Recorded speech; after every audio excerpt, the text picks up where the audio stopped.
Hey everybody, and welcome to the OK Roundtable. I'm Kim Sex. I'm Phot. And I'm Alabama man. And Alabama man.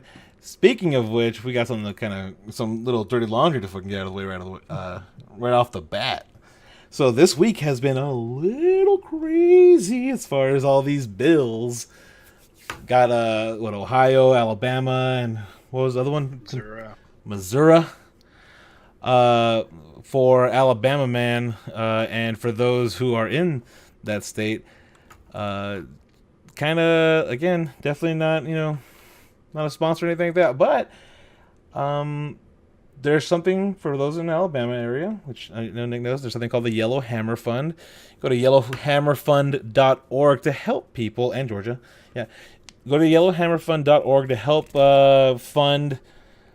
The transportation is still, to go to the Alabama's 3 abortion clinics, and they'll help with other stuff to get taken care of, to take care of you where your state has clearly failed you. Which it has. It's a very weird time. It's a very weird time. Yeah, when Tommy Lauren is saying, "Whoa, holy shit, we need to start looking inwards," and we need to start. Mean, she's actually been on the record as being pro-choice a couple of times, but she outright I think that's only age. I think that's only age, because right.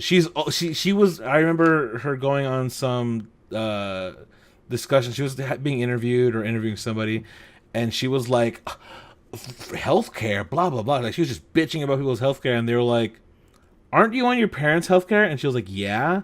And it's like it's very Ayn Randian, I got mine. I'm going to write about how bad this is, but I'm definitely going to take advantage of it when it's my turn.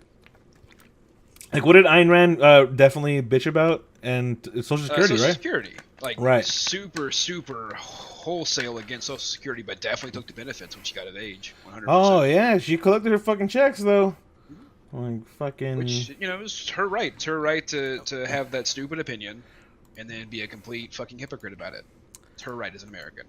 Correct. So, like I said, yellowhammerfund.org, help people out in Alabama, show your support. Do what you gotta do. Voice your opinions. Be angry. Be loud. It's time. Be loud. It is what it is. You gotta do what you gotta do. So, away from that fun stuff. So Facebook censored a piece of the Declaration of Independence as hate speech. that happened. That happened. And it's kind of funny because it's almost like a weird, another inward reflection. It's another inward reflection of, yeah. When we go back and we can acknowledge that people were of their time. We can acknowledge that.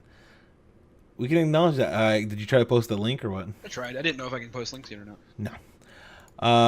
Well, tried to post the link. What? Let's see. What section? What section was it? Did you? I have it pulled up, but.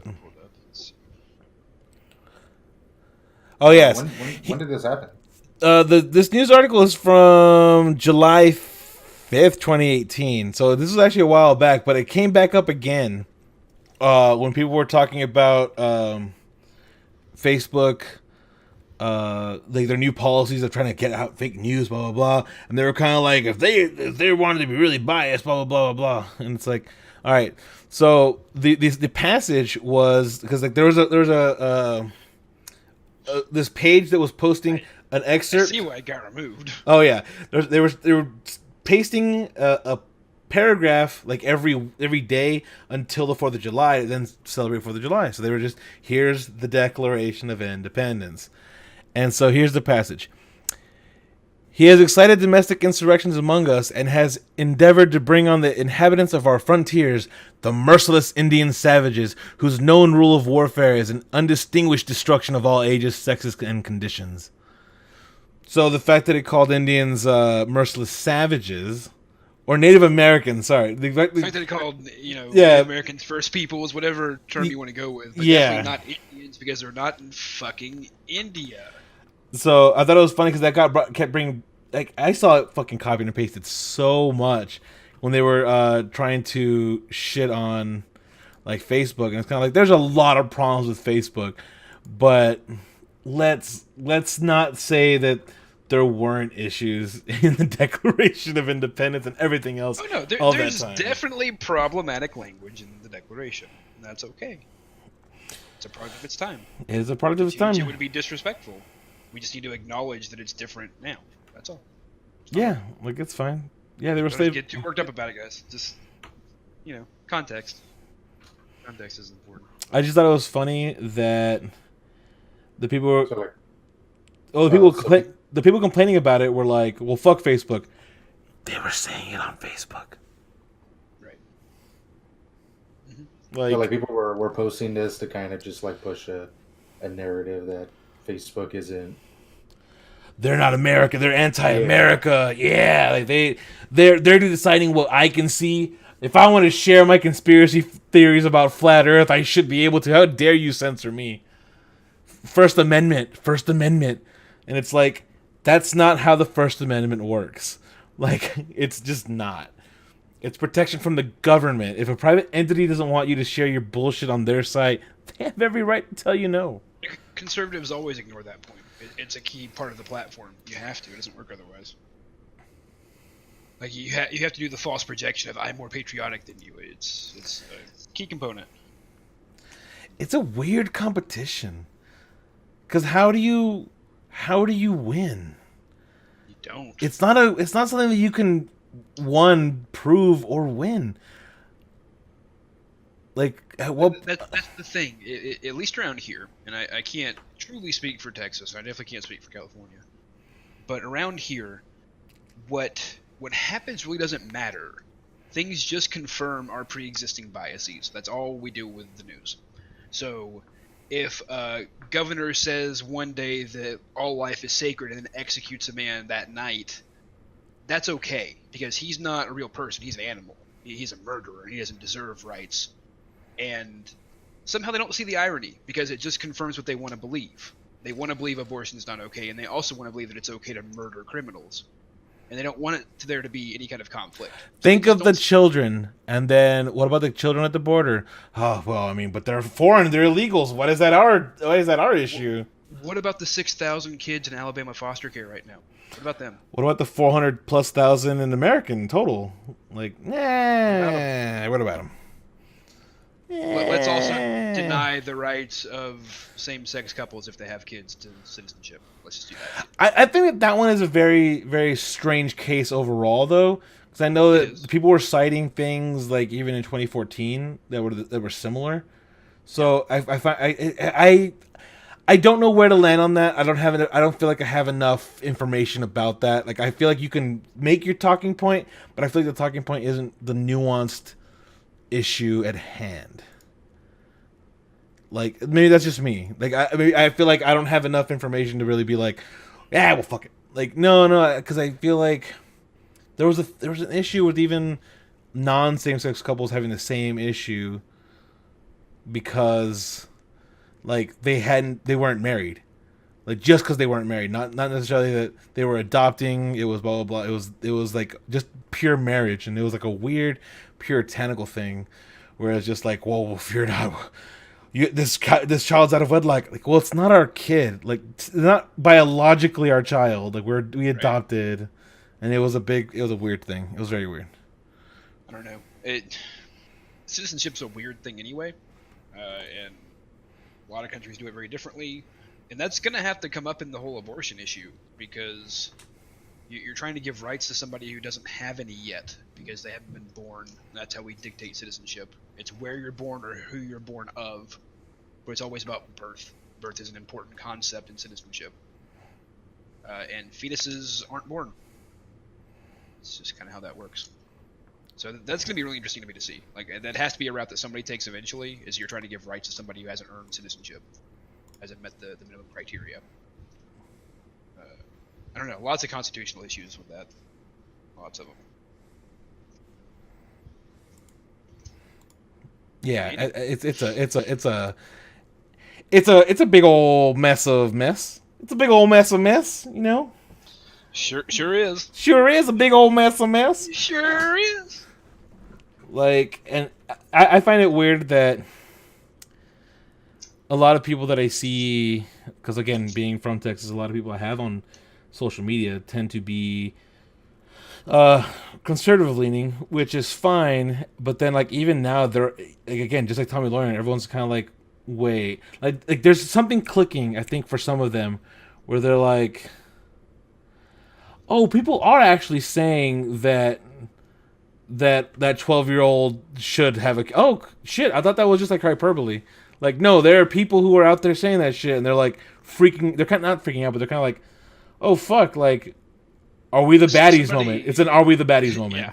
Somebody in the Senate literally said, in the Alabama State Senate, that everyone can have whatever abortions they want as long as they don't know that they're pregnant. That was the criteria, was you can't know, but you can do whatever you want when you don't know. Literally said on the floor of the House or the Senate in Alabama. Well, fuck, let's go get abortions, guys. Like, I have no idea. That means we should just be getting weekly abortions just to make sure. Like, I mean, not that I recommend this or want this to happen, but wouldn't it be funny if the abortion rate went up because people were just getting them arbitrarily in the hopes that they could catch it before it became too late? Is the Plan B pill just a weekly thing? Is that how, like... No, Plan B pill forces you to go through your whole fucking cycle, like, in 2 days. It's not fun. Right, I know, Not fun. I've had to sideline that moment, and that's I felt bad. But anyway, that's what I'm saying. Like, what do they want? Like, I don't understand. It's dumb. It's a whole mess of mess. To try and ban abortion by overturning Roe v. Wade. That's the whole point. Poison the woman pill. Who introduced the bill did so with the express intention of trying to overturn Roe v. Wade. And I don't know why that's so damn important. Like, Roe v. Wade was mostly a medical privacy issue. It's not actually a Roe v. Wade that is the It's not the law of the land. It's another court case, isn't it? There's another precedent that's even more important. People always refer to Roe v. Wade as the abortion thing, but Roe v. Wade was mostly about privacy. It was about the right to do things, not have your medical records just laid bare for all to see. Right. That's gonna fuck some real shit up when they try and overturn Roe v. Wade for that. Like, you're gonna have to get a lot more than just that one legislation at this point. There's so many precedents that are set upon that one, and the most important thing is that this bill is it's poisoned. There's no way John Roberts is going to want a piece of this. This isn't the right way to do it. He's probably fucking pissed off because they're probably going to lose their chance of actually doing this the right way for a while, if not altogether. Well, the talking points that I was seeing was that people are like, fuck, the time they did this is going to bring a lot of ammunition to, like, the blue side. Like, you have all these quotes, it's bound all these things. Like, it's bound to be like, or everyone just kind of points and is like, that's what we're trying to avoid. That level of shit. And everyone's going to be like, well, then we better get that the fuck out there and vote.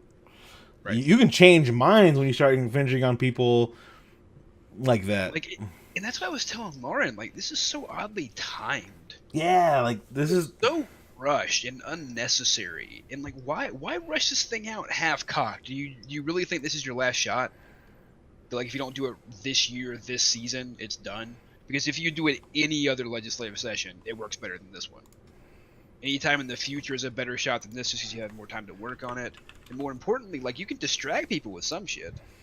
Like, you do this in the fall and people will care more about football than anything else. But you do it now and people are paying attention, right as the presidential... but the last couple of years... fire up on the Democratic side, like, it's a bad idea. Regardless, the last couple of years, it's been thing after thing after thing.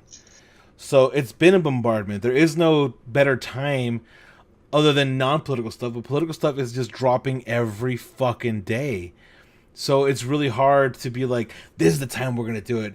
I think that they were like, it will just get lost in the fluff. Because that's what they were hoping for. Because, again, now the Michael Flynn potential tape, blah, blah, blah. And so, like, that adds a whole other thing. And then the whole shit with William Barr, the whole shit with, like, the congressional hearings. Like, where's Mueller going to testify? Like, there's all this shit that's just every fucking day, bam, bam, bam, keeping up with that. Like what they were probably hoping was all like we can sneak it in, and then as the governor said, it's probably not going to be enforced. But that's not the point. If you think you can sneak something like this in when there's more women running for president than ever before, you've terribly miscalculated. Like, even Cory Booker sent out an email today to all of his people saying, I'm challenging men to do better. Like, even the male side of the Democratic Party can actually use this effectively to rile up the base. Like, it was a terrible idea. It was bad. PR-wise, it's disastrous, and I don't get it. Like it's stupid, but I do get it from an Alabama perspective because we are fucking stupid. We have no sense of timing. We have no sense of decency or morality either, for that matter. So we definitely don't understand how to do things in a way that's appealing to any other state. Here's the crazy thing. Here's the crazy thing about the number of Democratic nominees that's on the field. Like, as much as they're all... That's 24. As much... Yeah. I thought it was on top of it. With all of them having these kind of talking points and these kind of, like, pillars, and a lot of them are very similar. Like, again, right now, Elizabeth Warren's the only one coming up with some more solid policy behind it. She's got a plan for that. She has a plan for that. Haha. What you see, I think, right now, and I think if they can not... Like, what was the Georgia governor, what was her name? The one who was running? Stacey Abrams. Stacey Abrams. If they can not take the Stacey Abrams route, if they can say, okay, well, I didn't win the presidency, that's okay, or I didn't win the nomination, that's okay, because right now what you can see now is an audition for whoever does end up getting the nomination. Here are your potential cabinet picks right in front of you.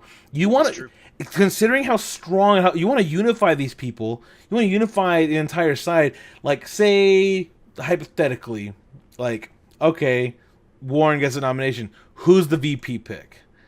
Like, where do you go? Do you go Sanders? That's a good. Go Booker. Booker would be a great. Lauren and I were talking about this the other day about if Sanders and Warren could split a ticket somehow, and I think it's a terrible idea to pull both of them out of the Senate just to put one of them in the VP role.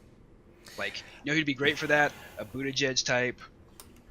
Stacey Abrams herself would be great for that. Somebody who's but the whole thing is like that quote from Abrams is going to bite her in the ass. I'm sure it will. I'm just saying, like, she's a prototypical. I don't want second place. Like, well, I mean, then you're just kind of shitting on. Here's my actual proposal, and I'm genuinely serious about this. I think it's how we should actually do it. I think Biden should drop out, and everybody else should agree that he'll be VP again. He is a great VP. He's great in memes. He balances out the old fuddy-duddy part of the party that doesn't actually want to be Democrats. They want to be old-school Republicans. Like, I think it'd be great. Then he's out of the race. We don't have to worry about him doing anything anymore.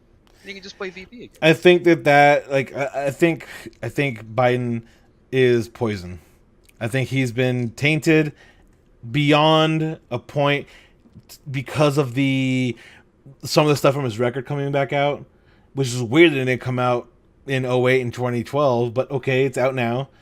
Like, all this stuff about certain quotes from him, the whole touching thing, like the whole being kind of creepy. It's just a different time. It really is. Yeah, it's a whole different time. So all this stuff's come out, and it's like, okay, anyone who puts him on their ticket, like, automatically you have people on the right who are going to meme it like, oh, look how close he is, and look at, if you want him touching your girls, blah, blah, blah. And people who don't follow things are going to see an image of Joe Biden being really weird and creepy, and they're just going to be like, ugh, fuck that.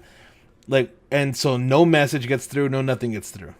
The one argument I've heard that's the opposite of that, I'm not saying I necessarily share it, just that I've heard it, is that Biden would be great to let loose against Trump to actually, like, low blow a little bit, since he's already got a propensity for doing that, and that might actually appeal to Trump's base, that having him get shown up by somebody might actually be appealing to that 37% that still exists out there. They seem to only go after what they view as the alpha male type, whoever is the loudest and the most obnoxious. So let's get somebody out there that's louder and more obnoxious. Just don't make him president. I think Cory Booker can do that. Yeah.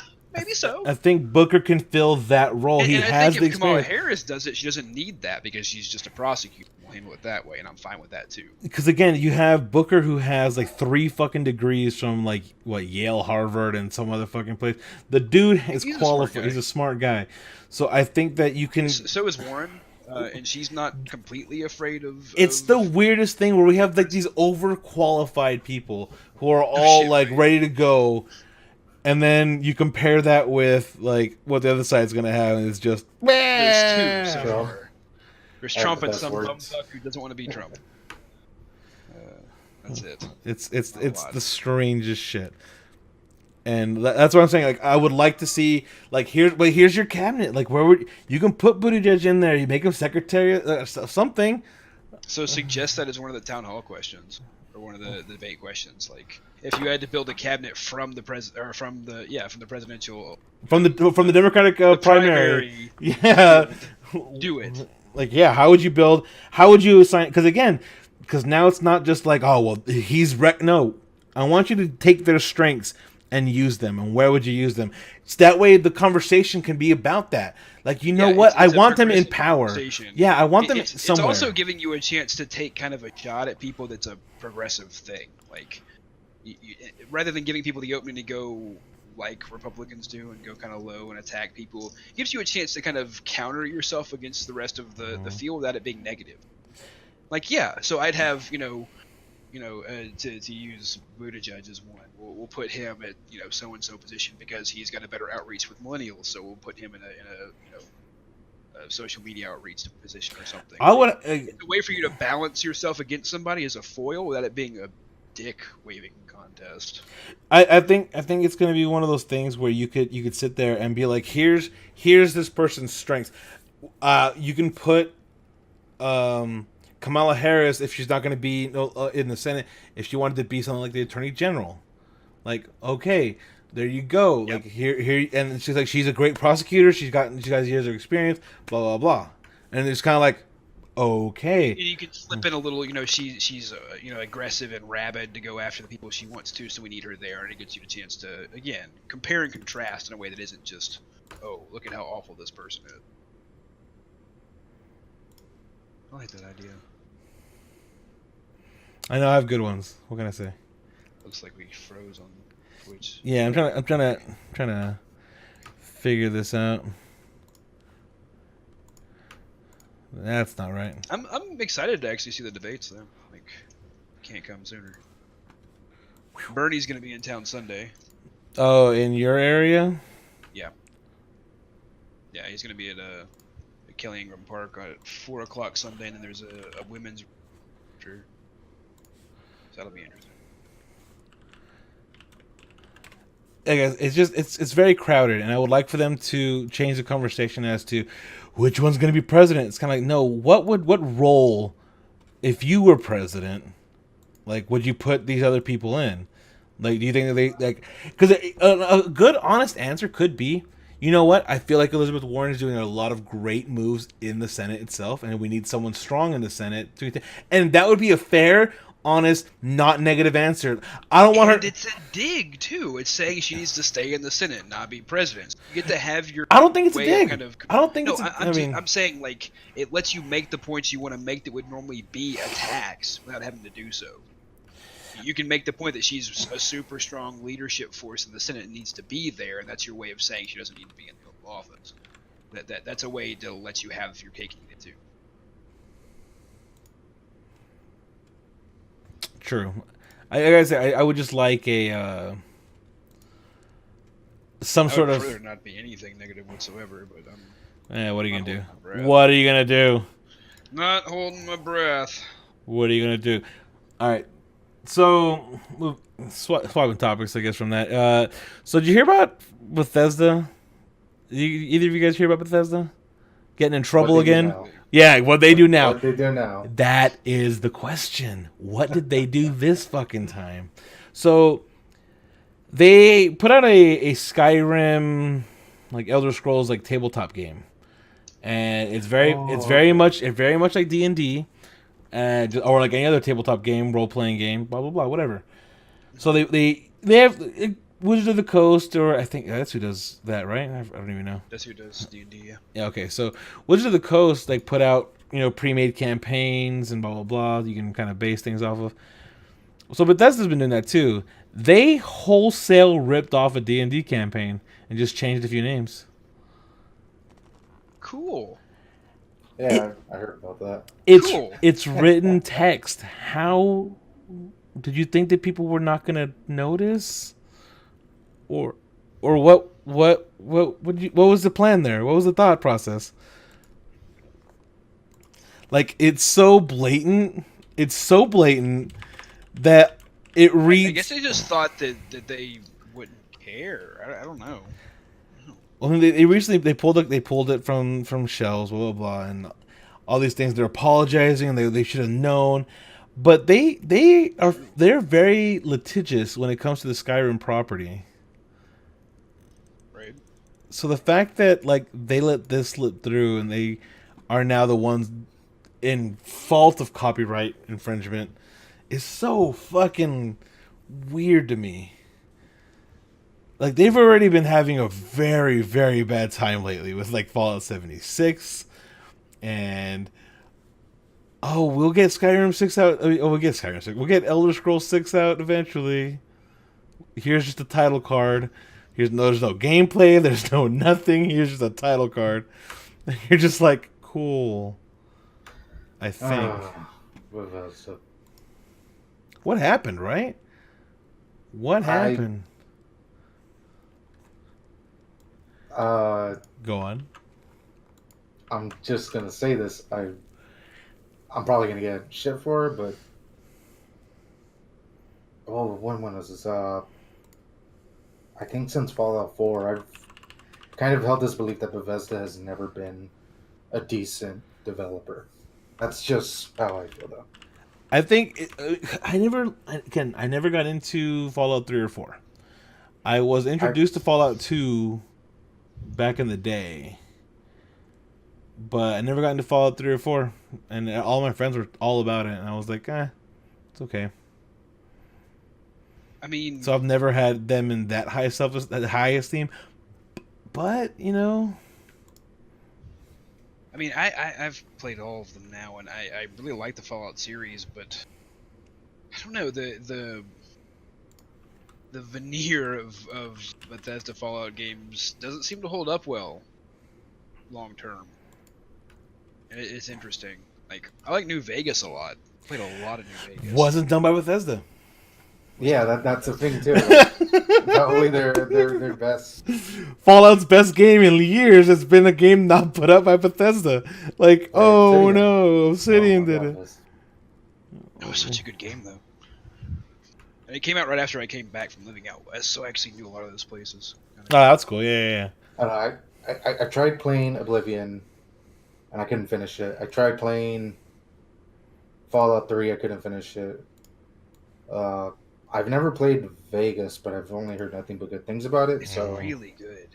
Really. And then I played 4. I was there when you guys started playing it, and I don't know, like it was so glitchy and yeah, like I don't know, like again, I just couldn't finish it. I got to a certain point, and I just said, like, why am I still playing this game? The only fun I have is just rampaging in that. Right. I mean, they do people. a good job of making a huge open, making little individual events and areas that don't really tie into anything, but they are terrible at writing a story. Terrible. They want to have the like choice system be very front and center, and that's fine, but then you gotta have a reason for me to care. Right. Like, and I don't care about the universe of Fallout, really. Like, and as weird as it sounds, like, I don't care. I just don't give a shit. I love, actually, because alternate history is a huge thing for me, but, like, the story of the games themselves is boring. It's like... I like the story of Elder Scrolls better. You spend the whole time just not looking for them. I like you know what I liked? I liked the Vault. What was that Vault game, the mobile game? Oh, Fallout Shelter. Shelter. Fallout Shelter was actually pretty. That was fun. so good. Yeah, it's a solid game, and like I said, the setting and the Fallout's great. Like, I don't know, the whole alternate history, nuclear winter thing, kind of cool. But like, what's the plot of Fallout 3? You lost your dad, then you found him, and he dies or you die, and that's it. Okay. What's the plot of Fallout 4? Okay, you lose your kid, and then you find him, and then you kill him, and then that's it. Like, okay. There's just the actual story itself is really boring, and the whole point is supposed to be like a relationship building game. Mm-hmm. But it's just Preston Gravy telling you to go save another settlement. Listen, the settlement needs your help. It's just so boring. You start to avoid the people who are supposed to be what the actual gameplay is. The gameplay is supposed to be making relationships. Like, that's what they kind of center it around, but they suck at it. Stop it. Stupid. It's gonna take a million stems and make people like me, because that's how people work. Have you guys seen that video? Like, oh, if I do enough drugs, Phot over there is gonna fall head over heels for me. So let me go snort some marijuanas real quick. It's ridiculous. Go make a drug called memes and then get addicted to it. Don't get addicted to memes, dude. Nick, I don't know. Well, I don't know. Have you guys seen the Internet Historian's video on the history of Fallout 76? Like everything, all the controversies that came up to it. Up to I the. don't think I Let me. It's really good. How Like, long I try is really it? hard not to learn too much about games when they come boiled them for myself. I feel like how long? What is it about? Just give us a brief rundown. You said you've seen it. Let me know. Tell me about it. It is. It's essentially just a video about all the controversies surrounding 76. So the guy that paid 500 hours then got banned. I'm assuming that guy's on there. The nothing at launch. The fact that the nylon bag thing, that was another one. Oh yeah, forgot about that one. The cheap fucking bag was fucking hilarious. It's so apropos of how Bethesda recent products feel. Like, your promise is like heavy canvas, and all you get is this shitty half ripped up nylon. It's like, this is what I paid for. I think I saw memes at the time that were basically that. Oh yeah. It's like Fallout New Vegas is the canvas bag, and then Fallout 76 is the. It's the fucking nylon bag. It just basically became a new Drake meme. Pretty great.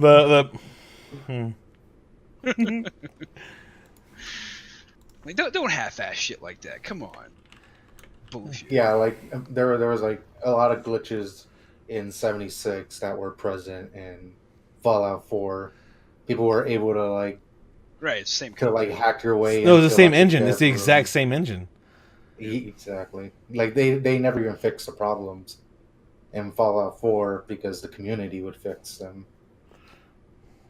Right. It just mod them. Which again, it's Speaking of, hey, fix our game for us. go on. How's Overwatch doing? How's the workshop doing? You know what? Okay, so the amount of things they've been able to do, like I've seen at least 15 aim trainers on the subreddit. Okay. Like, some of them are more like Flappy Pharaohs is pretty good. it keeps getting more and more complex. There's multiplayer Flappy Pharaoh. Yeah, They figured out to do a 4-player Flappy Pharaoh. Fucking so dumb, but great. No, but there's so many so complex ones. But that's gonna add so much longevity to the game, man. Like, such a good move. My favorite thing up to date is you pick Brigida, you just instantly die.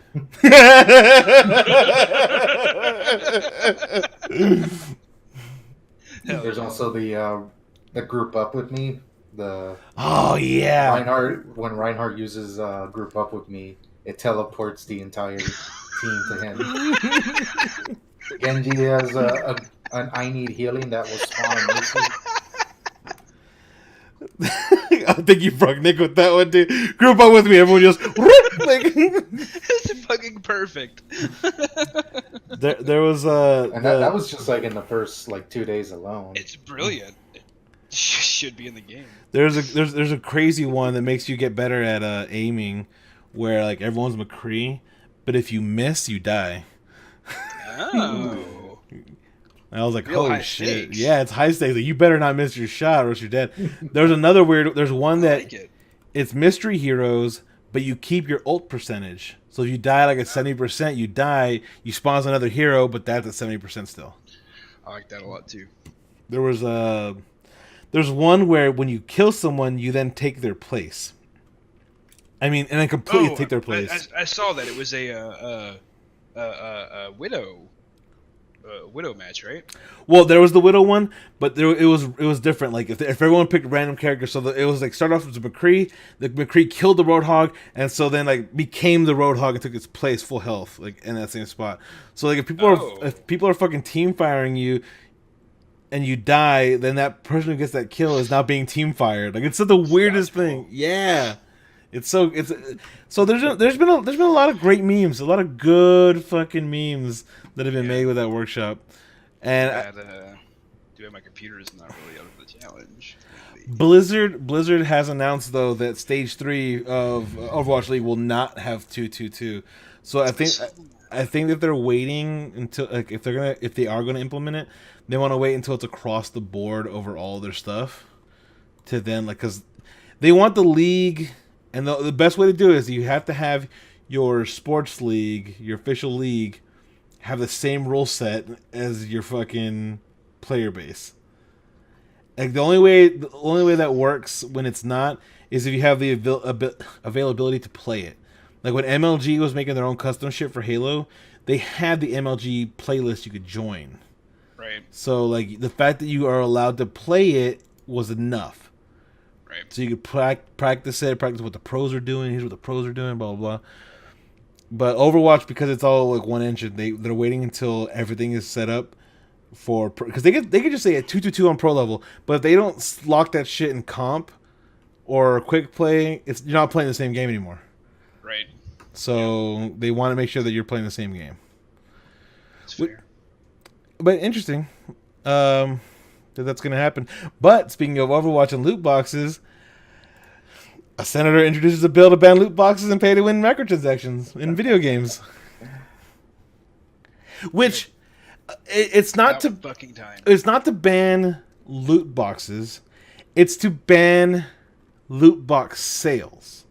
So like you can still play the game. Like you play Overwatch the way they do in Belgium. You play the game. You earn your loot boxes when you level up. Blah blah blah. That's fine. But you cannot buy them. You can only like the whole thing is that you need to buy. So you can still earn them. Yeah.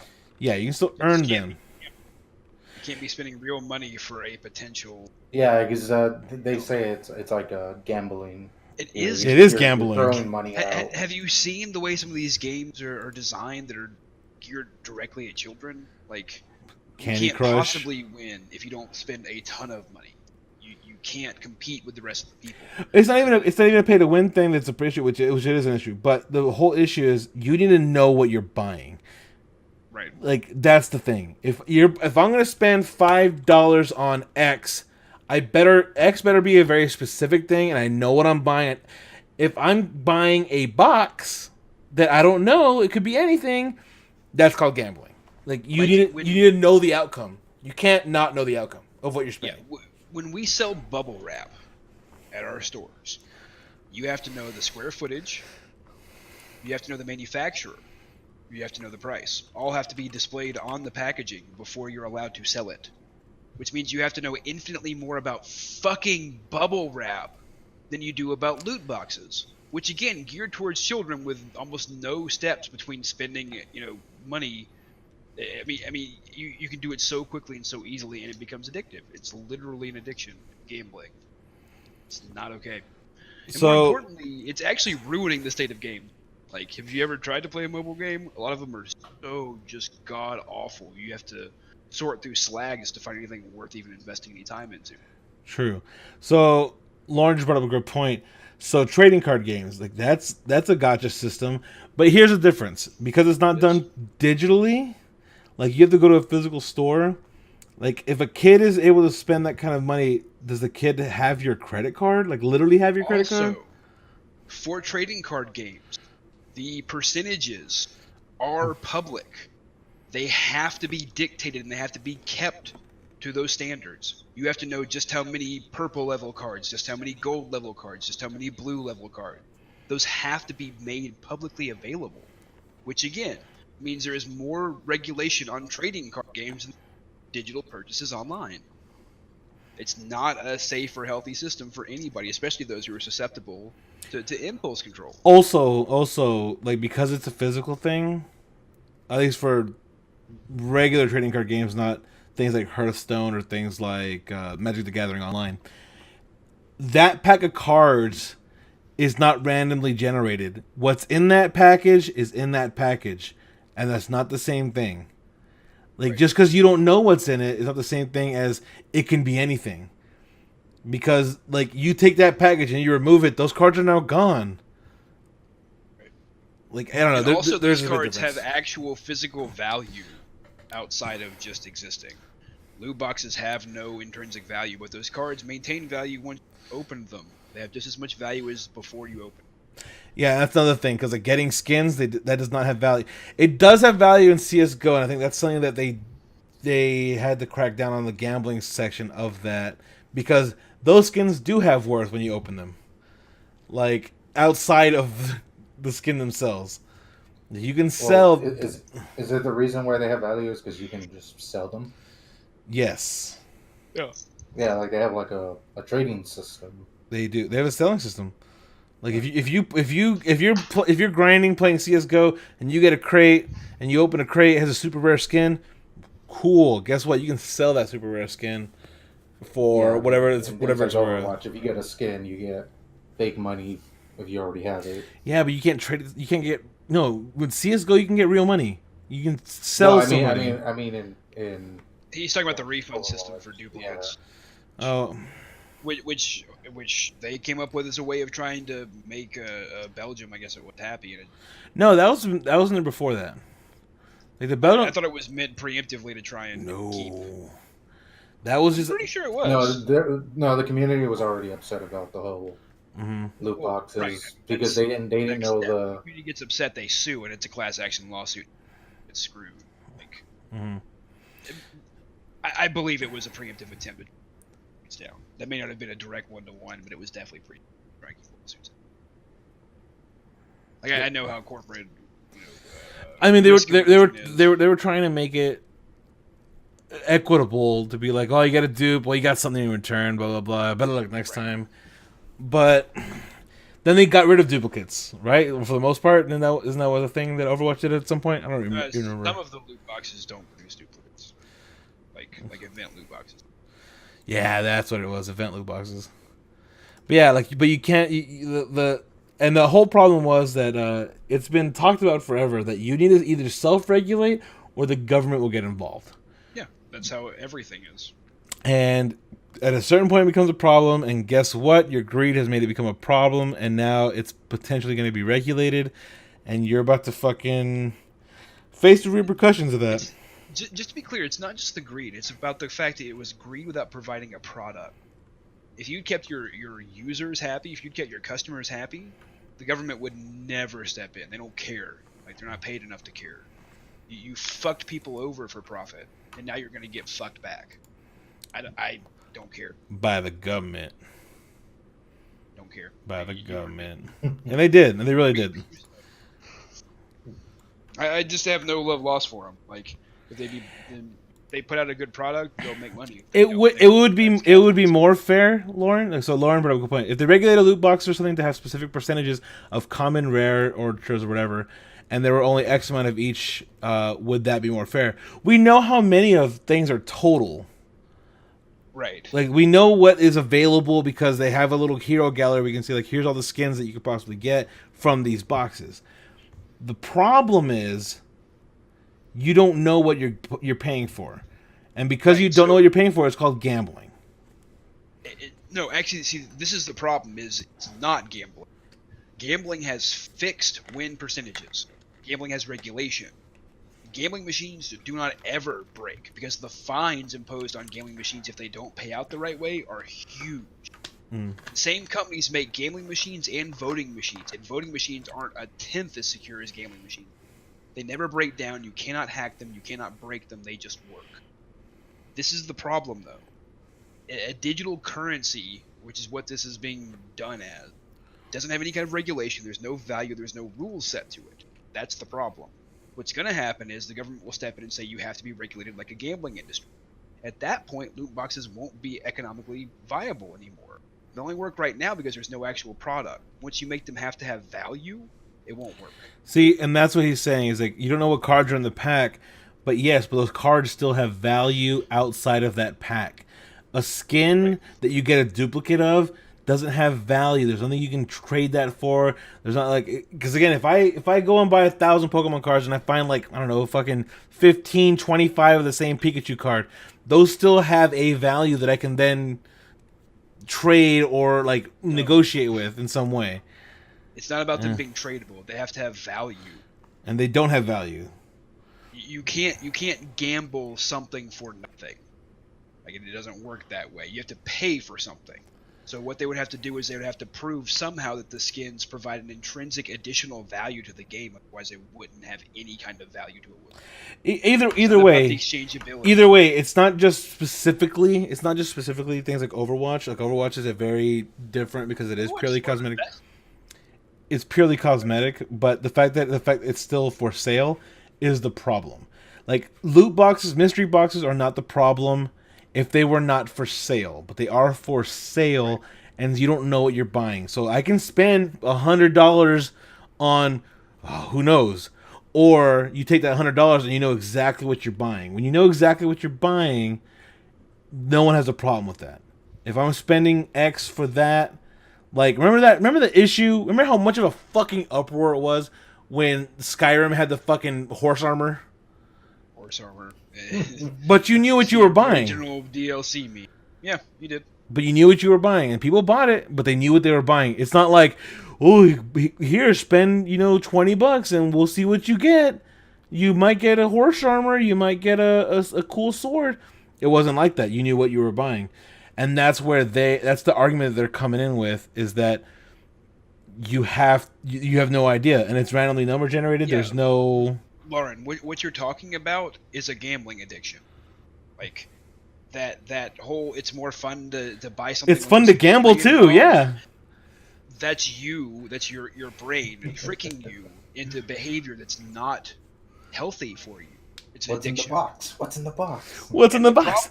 The problem is, Lauren, that games like this do this directly to children. Right. Like, you yourself are susceptible to it in your mid-20s. Imagine if you were 15. Kids are running up thousands of dollars. Yeah, you're really bad at gambling. So you are. I love you. You're just not good at it. Things like loot box and the other mystery boxes that they sell isn't gambling, because a lot of the time they straight up tell you, okay, here's what's coming in a loot box. You're gonna get a T-shirt. You're gonna get like 3 toys and a little purely like decorative thing. So you know ahead of time, when I get my loot box, I'll most likely have a shirt. And then some toys. Like, you know what it is. And in the advertisements, what does it tell you about those? It tells you a value of at least $45, whatever. So it tells you how much the actual value of what you're getting is worth. There has to be at least that much, because they have advertised it. There is a standard that they're held to. You don't know what it is. Consumer trade laws. Right. But you don't know what it is, but you know the value is at least a certain amount. It's kind of like if you got a random tea, like if you had a tea of the month thing, like you're paying for a service to get a T-shirt. What that T-shirt will look like, what's the design, no fucking clue. But you're getting a shirt. Like, you know what you're getting. Like, you just don't know specifically what it is. You know you're getting cards. Like when you're buying a pack of cards, and you know that those cards will have value after you open them, but you don't know what cards they're going to be and how much value it's going to have. But like things like loot boxes, or things like buy more crystals so you can play this game, like like is predatory, and they're going after it now, and that's you just can't. Girl. I mean, yeah, trading card games are based on the same kind of thing. They've been called gambling. This is not a new thing. This is just you keep cutting out. I don't know why. I don't know if it's the mic. Yeah, I don't know if you need to move the mic a little closer. Okay. Other than that, yeah. They But do like call I was Game Boy saying, too. these behaviors though have existed since trading card games and long before that. It's the same thing, just adapted to the 21st century. It's just moving to new technology. And luckily, again, because of the fact that you have to go brick and mortar for those cards, like Right. and then now it's a whole other thing where it's like online ordering. You could totally do that online. Like, yeah, but you're still getting physical cards. Like, it's such a fucking different thing than just digital items. That Yeah. So again, there's a lot of nuance, but the problem is lawmakers don't have nuance, and the fact that the people haven't been people like EA haven't been self-regulating on that shit. Activision isn't self-regulating. They're gonna come down hard and blanket statements and fuck everybody in a way that no one should have been, because they wanted to, like, let's squeeze a little bit more. Let's squeeze just a little bit more. There's no nuance, especially with that kind of thing. No, there's not. It's just going to be a hammer that comes down, and it's going to hurt everybody. Because right now, the business model that they have built for themselves is not sustainable, and they're going to collapse just like the fucking like Atari back in the day. It's getting too big. You know what the fucking budget is for Halo Infinite? Like, it needs 500 million. What the fuck? 500 million. To put that in perspective, the production budget for Avengers Endgame was 350 million.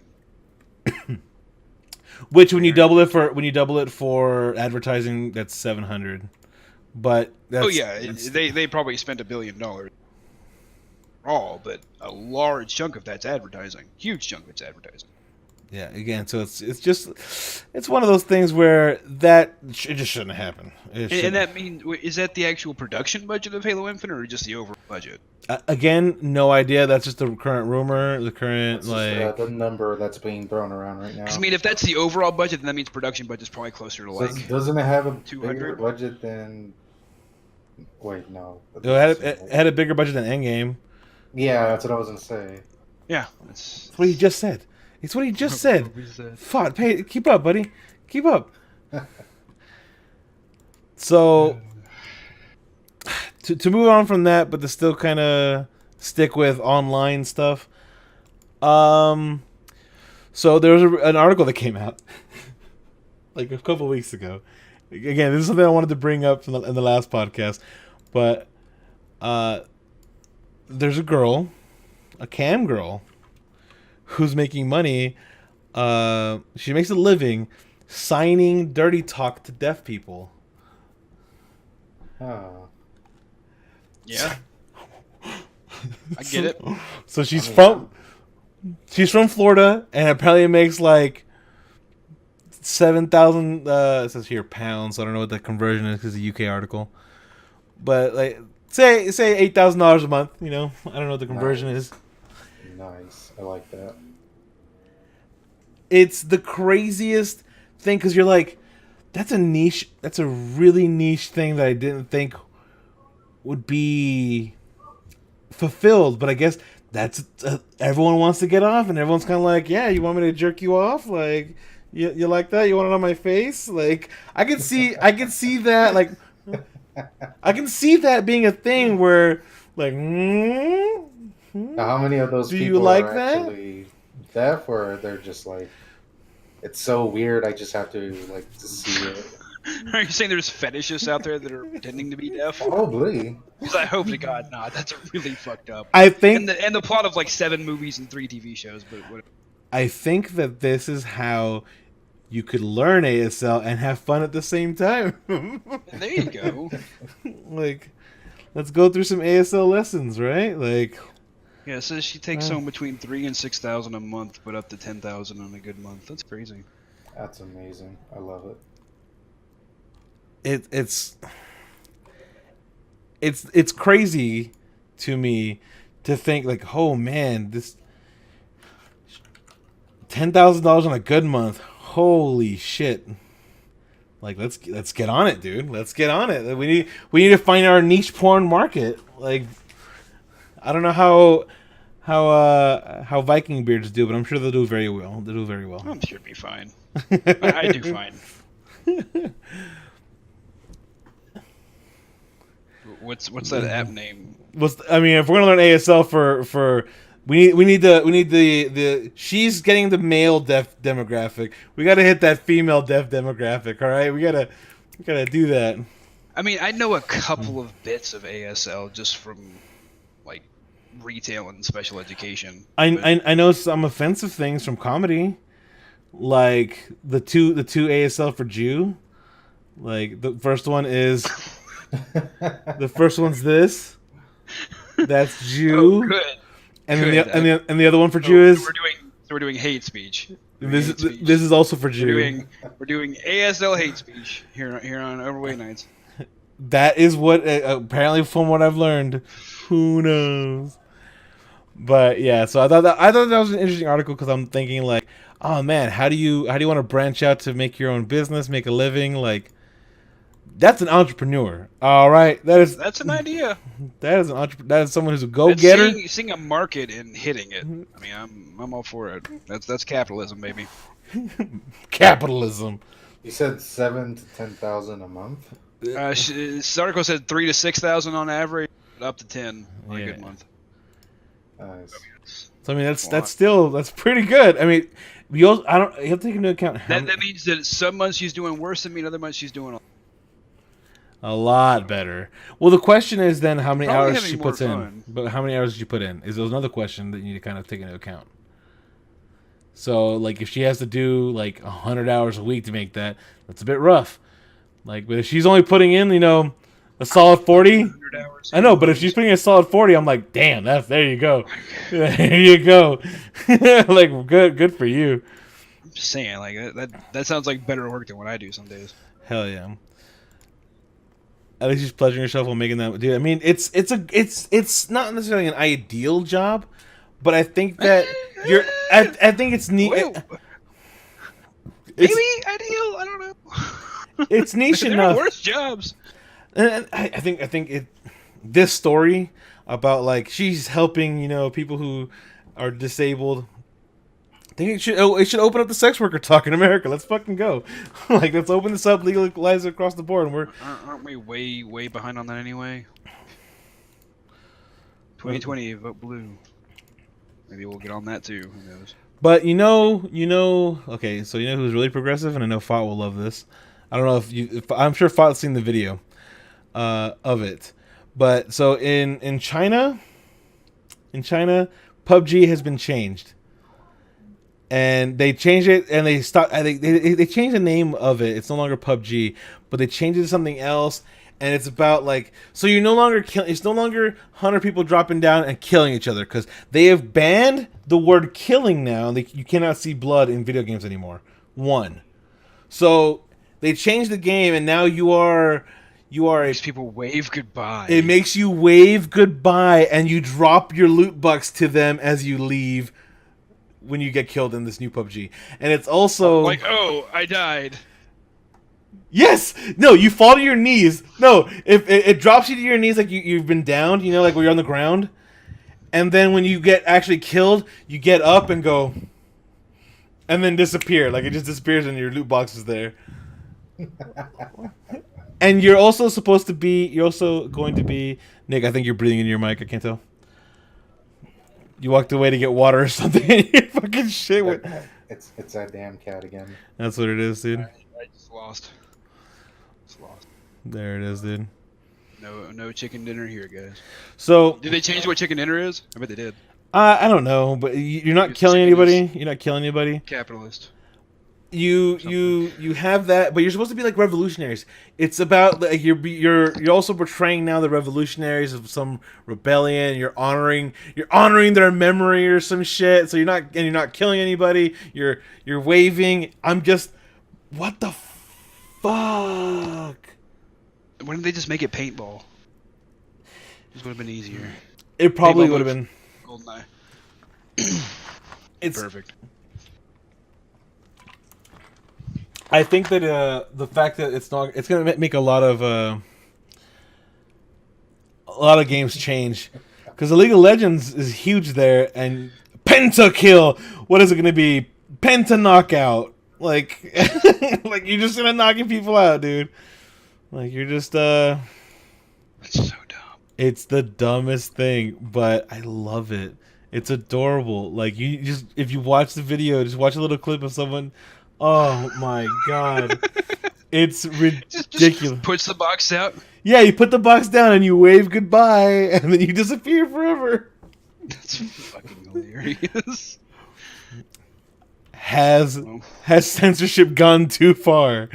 to be fair, I don't think they have as many school shootings as we do. So, But would it be reported considering how tight the news is there? I don't think they're allowed to have weapons. So, I mean, there's a lot of reasons why China doesn't have school shootings, and none of them are good things. But you know, just for the joke's sake, That's so fucked up, dude. it's a little fucked up. I'll admit that. Like, China isn't free enough to have school shootings. Oh.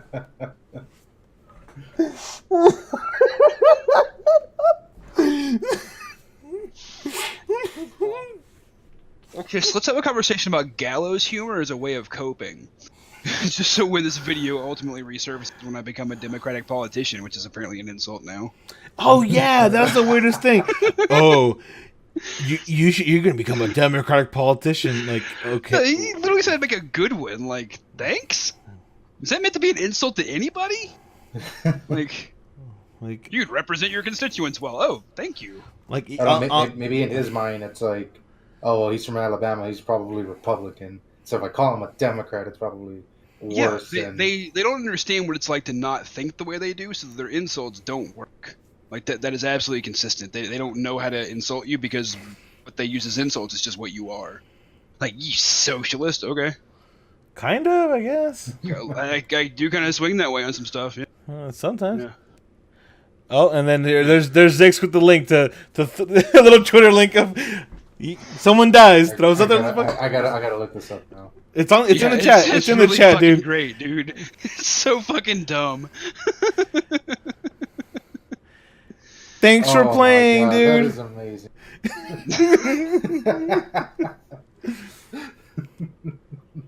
Here's What do you? When did this happen, Lauren? oh, he's talking about the insult of the politician thing. I put it in the group chat. I know you don't ever read it, but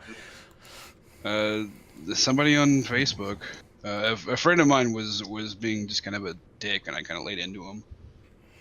And he said, "Yo, you'd make a good Democratic politician." Like, Yeah.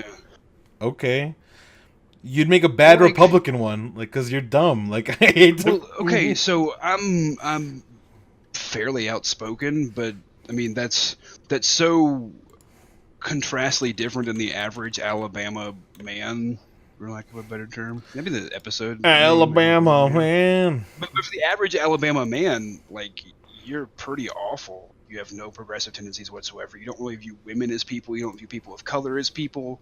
So, like, if you get out there on Facebook and you basically say, I don't care if women get abortions, they all worship the ground you walk on. And so, like, a lot of people have been very complimentary, and I've just been saying, like, my whole personal philosophy on this is I have privilege to say stuff that other people don't.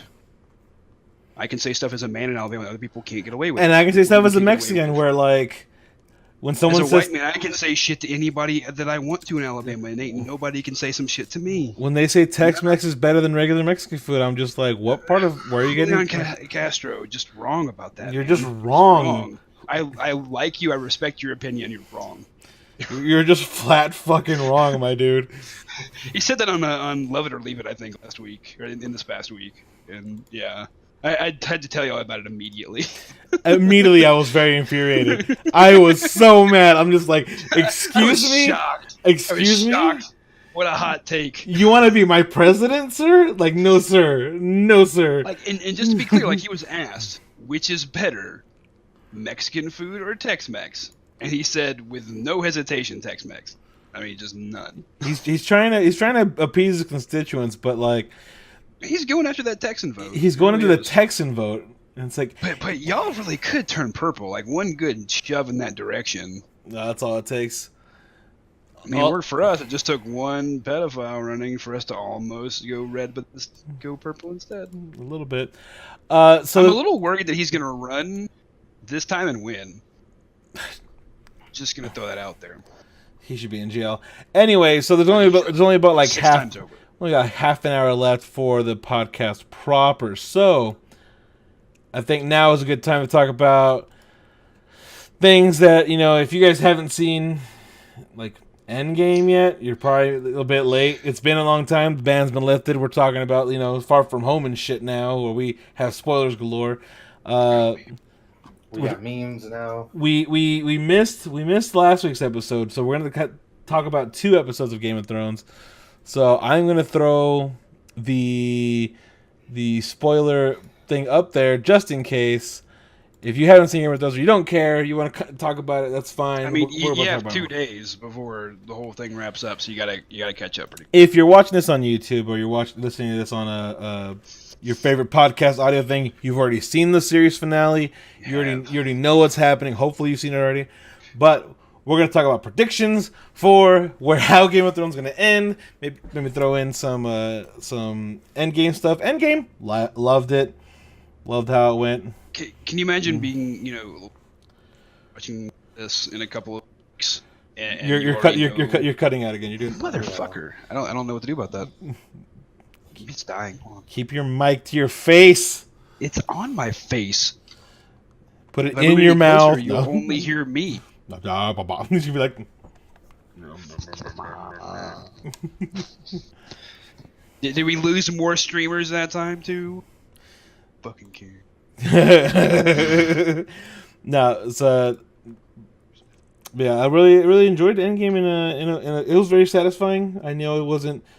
A lot of people had some particular complaints, but I think that after a couple of viewings, like I watched it in the theater and then like I mulled it over, and then I didn't go see it in the theater again, but I definitely have seen it again. Don't ask me how. I saw it again. I already pitched in my part. I saw it in the theaters. When I saw it again, hold on 1 second. But yeah, I really liked it. But hang on. You guys not talk about Endgame.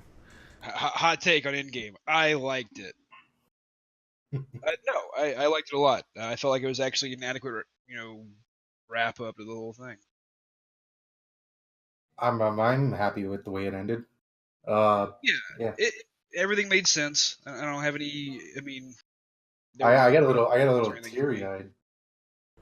Oh, I absolutely cried at certain points. Like Thor's whole storyline hit me pretty hard, and the depiction of depression from Thor was a very strong thing that I think a number of people had missed out, unless they were the kind of people who like know the signs of depression. Right. Like when you see this, like he's gone away, he's in denial, but he's not like he's being self-destructive, but in a way that a lot of people would misinterpret. Like when you had Meek and Korg there, and they don't see any problem with it because there are people, and they clearly weren't portrayed in a negative light. And they weren't necessarily enablers, but they were just people who don't see it. They were just like, oh, he's having fun. Like we're all here just playing games, Ming. Like let's go, Ming. Like it's like no big deal. But you see Banner, who in Ragnarok, whenever Thor had helped the Hulk and Banner together, he sees that low point. Like, he knows that point. So when he goes to visit Thor and sees him in that low point, it's this big old, like, you helped me, I'm here to help you. Yeah. Now. It's a story coming full circle. How weird. It's also funny that they had Korg wearing the Hawaiian shirt that Taika wore. Oh, my God. Yeah. No, you're right though. Like it's a fairly accurate depiction of depression and anxiety, and it was nice to see. It was nice that they didn't lean away from it. They didn't wrap it up. They didn't make him suddenly like grab Stormbreaker and suddenly become skinny again. Like they had him just kind of roll with the changes but move forward, and that was really cool. Actually, you don't see that kind of shit big budget. It's Hollywood movie. because they definitely stepped back away from Demon in a Bottle with Iron Man 2. Like it was They did. hinted at, but they definitely stepped back. And I think part of it might have been they brought it up with Robert Downey Jr. and like here's the thing about Tony Stark, it does reflect your life quite a bit. And he might have said, "Yeah, I want to definitely step away from that. I don't want that image." I really think it's just Disney being very risk averse. Like, you can have him flirt with alcoholism, but you can't have him be an alcoholic. Those are two very different things. One's a line you can't cross. So I really think that was just them swerving away from potentially negative tension. But I'm glad they went kind of all in for it with Thor. It's one that we don't see as much of, so maybe that's why they were not as aware or conscious of it. But I don't know, man. That really meant a lot to me. It meant something to me that was in there. Favorite part, Phot? Favorite part? My favorite part of the movie? Mm-hmm. I don't know. I guess everybody jumping out of. Oh wait, are we spoilers? Right? Yeah, spoilers. yeah. It's been weeks. Everybody jumping out of the portals and just this big old fight's about to take place. I just love that scene. And then they're just like, "Was that everybody? You wanted more?" You know what moment I really liked for probably different reasons, I think? When Steve is revealed to be... Say that again? When Steve is wielding Mjolnir for the first time. Oh, okay. When it first cuts to him and you see him wielding the hammer. And Thor yells out, "I knew it." And I think that's kind of cool. That he wasn't, like, upset about it. It wasn't, you know... He has the kind of machismo bravado thing going on, but it's always kind of playful and wholesome in a way. And for him to be excited that he knew, like, I don't know, I thought that was cool. I thought that was a good representation of masculinity in a way that was positive. And I like seeing that shit. I'm all about that positivity shit. I think that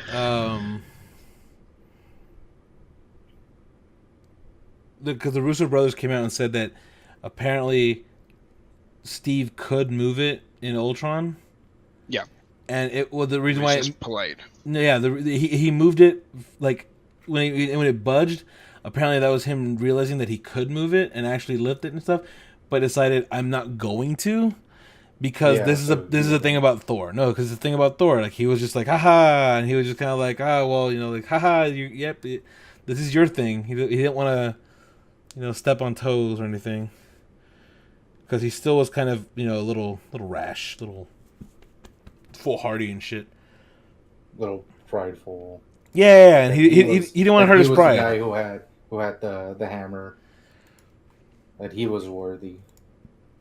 Right, and that's why you can do it. But like that's why we have you on the team, because you can use. Because you're the worthy one. Well, I mean, my favorite scene though from Endgame would have to be, the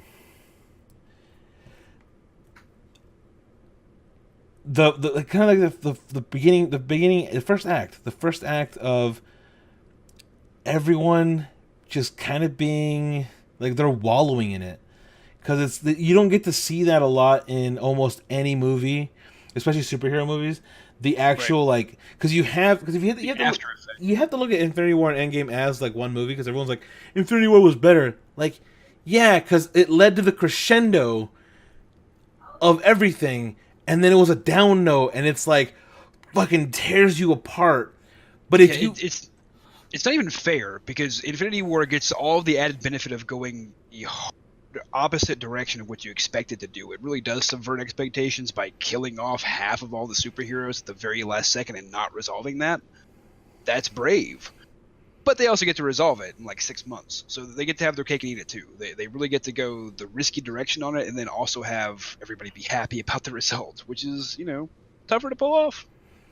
Right, so it's one of those things where you watch both of them back to back, like you see the huge crescendo in this moment, and then it picks up right after that where like we gotta get them, and they do immediately, and then it's like, well, now what? I love that too, because it ends up being so unsatisfying, which is what the whole point is. Like, It's the point of it. Everyone's kind of like, Thor pops in there, lops his head off, and is not happy, and spirals into a depression because of it. Because he finally realized the goal that he'd been working towards, and realized it's not going to bring everybody back. It didn't fix anything. It felt good for half a second, and now it's gone. Like, that didn't do anything. It didn't do Right. it. It wasn't. And that moment was just like, That was the point. That was the point of the whole first 15 minutes. my head was just like, fuck, this is amazing. And seeing, Was it before the name card? Was it before the title card? no, No. I couldn't remember. I couldn't remember. The title card came after But it was really close. It was really early on. when Hawkeye's family got dusted. Yeah. And then it was the title. it literally started with Hawkeye's family getting fucking dusted. That's how do you start the movie? Like, because like you knew Who did we forget about last time? Oh, right. who wasn't really there, and then you're sitting there and you're watching him like, oh no, like you're teaching her to, oh no, I know what's happening. Yeah, and I think that was explicitly designed that way to remind you, oh yeah, that hurt. Like they wanted you to remember just how bad the snap hurt in the first 5 minutes. Like, And then here's the credits. back- Like, we're gonna make sure by the you're way, nice and sad, and then we're welcome gonna to kill the end. Thanos off immediately just so you can realize, oh, what everyone's still dead. now? What now? We're 15 in, and you just got what you thought you were gonna be doing the whole movie. You thought that this was the whole point, but it's it isn't. actually really well crafted. The more I think about it. Yeah, and people are kind of like, oh, it gets Really convoluted, well the time crafted. travel thing. And kind of like, I think they explained it well enough. Does it? Some I didn't people, have to explain it. I just had to I- follow it. I think that it had to, because like some people, because again, even in the movie, they go over it, they make jokes about like what you think Right. about time travel is not. Here's our rules, and here's how it's working out. What you saw in these other movies don't count. They're like, so Back to the Future was bullshit. Yes, that's the whole point. Like, yeah, you made the jokes, get it. But yeah, That's what we're going for. it was again super crafted. They deserve all the money in the world. Good for them. Like I understand that they want to back off, and they want to the Russo Brothers want to back off until maybe Secret Wars, and I'm here for it. I'm here for that to be Phase 5. You know, if they want to come back Phase 5, whatever. I don't We give a gotta fuck. keep them in the bullpen for the return of Cap. Oh yeah. Whenever he pops back in. Well, I'm Oh, interested to Cap. see where Falcon Cap goes. Maybe. No, definitely. Well, they have the I show. wouldn't be surprised if we didn't bring some people back. But they have Falcon. They have Falcon and Winter Soldier show. I'm just like, fuck this. The end of this year is going to be fucking crazy. Is that Yeah. going to be an alternate reality version of them too? Is it what It the? has to be the continuation of the Tesseract. Doubt. Like there's. Well, the Loki stuff, yes, but the Falcon and Winter Soldier shit, I don't know. Oh yeah, who knows? Who knows? That's interesting. I don't really know where to go. Maybe they're I'd like be cool with it if they dealt with like some modern issues. I mean, a black Captain America means you could tell some really interesting stories about modern America using him as a foil. But you say modern America, but we are talking about a post-snap, post-Thanos, post all this shit. Like, yeah, this is 2020. and you could go that direction, or It's- you can go both. that's what I'm saying. It's going to be like Far From Home is going to definitely deal with like how weird it is to go back to quote unquote normalcy when people who've been gone for 5 years are still that age and they're back and Yeah, everyone that's else has moved on. Like, holy shit, that's a whole different kind of worms of like how you can go into like your loved ones are back now. Like, holy 5 whole shit. years to mourn and move on. And some people Some of them have. probably did. Yeah, some probably did. Like, oh shit. Like, you notice how you didn't see Ant-Man's ex or the stepdad. You only saw the daughter. Yeah, I thought that was an interesting choice. it left it open ended at least. I mean, Yeah, because it's kind of like, what happened to them? Did they get snapped? And if they did, what happened? Because who was she raised by in that meantime? Like, there's so many things where I'm kind of like, so what happened? But there's a lot of stories to tell, and Disney now has a lot of options to. they've opened the multiverse since Doctor Strange. But this is the first time that they're. And Into the Spider-Verse did a lot of that too. It really got the idea into people's minds, and they were receptive.